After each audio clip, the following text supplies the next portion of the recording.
the relationship with a highly narcissistic person, it can be very, very hard to tell what's real and what's not. And even when the relationship is over and you're recovering, you're still struggling with ideas around what is true, what is real, what really happened. And of course, across time, they deliberately want to erode your sense of what is real. They're trying to lure you down into their underworld, into their dungeon, into their trap, and keep you there and drive you insane while you're there.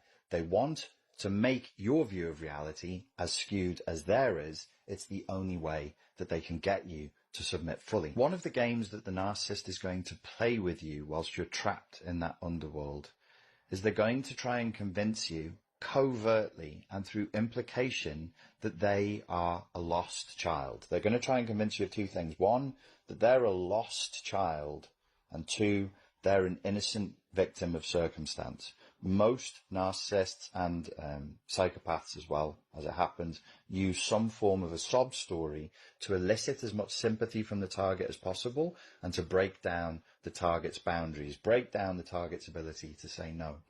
So when they show up and they imply or they suggest repeatedly over and over again they're childlike, they're innocent, they're incapable, and that they are a victim of circumstance, they will do this through many ostentatious displays of vulnerability. They'll pretend that they don't function in the world without you.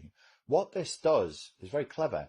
At an unconscious level, with no consent on your part, you will start to show up.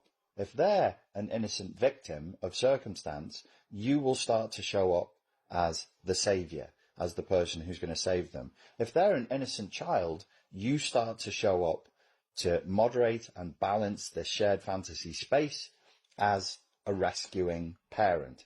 This is the trap. This is the dynamic that traps you inside of the narcissistic relationship.